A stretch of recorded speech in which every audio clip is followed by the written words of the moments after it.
আমরা তো জানি না এটার বিরুদ্ধে এখন স্টেপ নেন, আমরা তো ছাত্র দলের হলের কমিটিতে চাই না।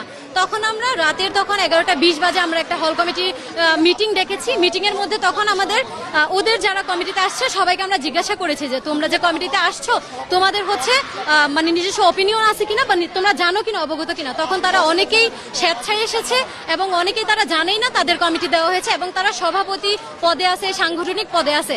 তখন ওইখান থেকেই একজন মেয়ে আমাদের ছবি তুলে, আমরা যে মিটিং করছি আমাদের ছবি তুলে তাদের যে বড় ভাই আছে ওনাদের কাছে সেন্ড করেছে। আমাদের একজন জুনিয়র ছিল, উনি দেখেছে বিষয়টা।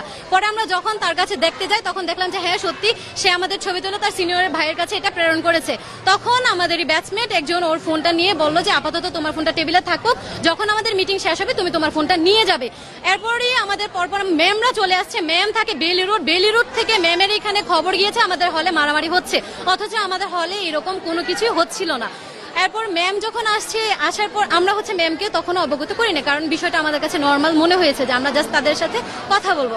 যখন ম্যাম আসলো ম্যামের হচ্ছে তখনও কল আসছে উপর থেকে।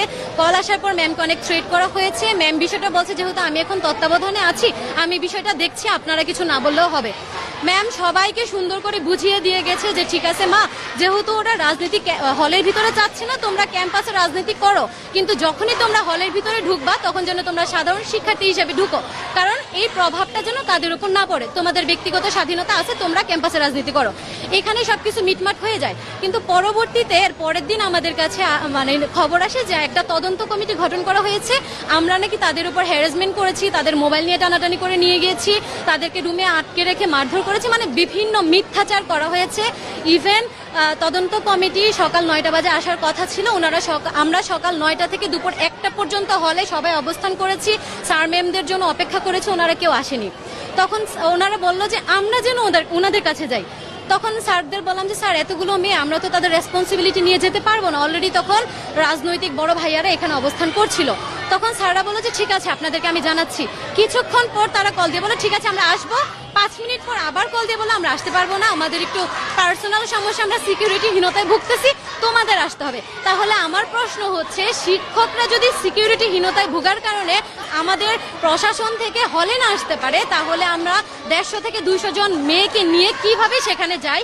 এত বড় রেসপন্সিবিলিটিটা কে নেবে যদি বাই এনি চান্স অনাকাঙ্ক্ষিত কোনো একটা কিছু হয়ে যায়? তখন ওনারা আসেনি, বিষয়টা সেখানেই স্থগিত হয়ে যায়। পরবর্তীতে সন্ধ্যাবেলা একটা নোটিশ আসে যে তদন্ত কমিটির পর্যবেক্ষণে মানে প্রমাণিত হয়েছে প্রাথমিকভাবে যে আমরা তাদের উপর হ্যারাসমেন্ট করেছি, আমরা যেন এটা সিগনেচার করি এবং আমাদের 3 জনের সিট বাতিল করা হয়েছে।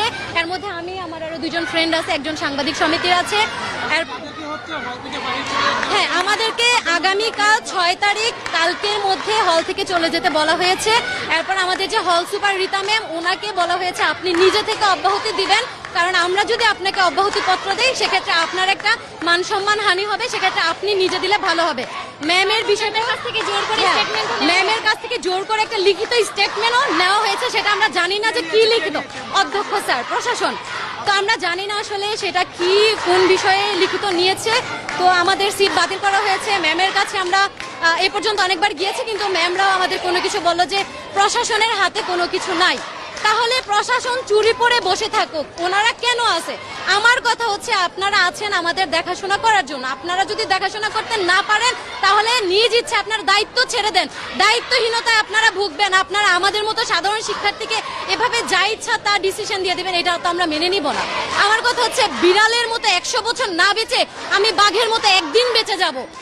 তো প্রশাসনের কাছে এই একটা আমার অনুরোধ থাকবে যে আপনারা তদন্ত না করে কিভাবে একটা তদন্ত কমিটির সিদ্ধান্ত আমাদের উপর বর্তায় দেন। তদন্ত না করেই বলা হয়েছে যে অলরেডি সিদ্ধান্ত হয়ে গেছে, এটা তো প্রশাসন থেকে আমরা কামনা করি না। তো আপনাদের কাছে এইটাই আমার আবেদন থাকবে যে আপনারা সুষ্ঠুভাবে এই নিউজটা সবার কাছে পৌঁছে দেন। এখানে আমাদেরকে যে কোনো একটা ট্যাগ দিয়ে দেওয়া হয়। 5ই আগস্টের আগে ট্যাগ দেওয়া হতো রাজাকার, এখন ট্যাগ দেওয়া হচ্ছে গুপ্ত, অথচ আমরা কোনো রাজনীতির সাথেই জড়িত না, আমরা সম্পূর্ণ সাধারণ শিক্ষার্থী। আমরা সাধারণ শিক্ষার্থীরাই ডিসাইড করেছি যে আমরা হলের মধ্যে কোনো রাজনৈতিক প্রভাব চাই না, সেটা হোক ছাত্রদল, হোক হচ্ছে ছাত্র শিবির বা ছাত্রী সংস্থা, যে কোনো কিছুই আমরা কোনো ধরনের রাজনীতি আমাদের হলে চাচ্ছি না।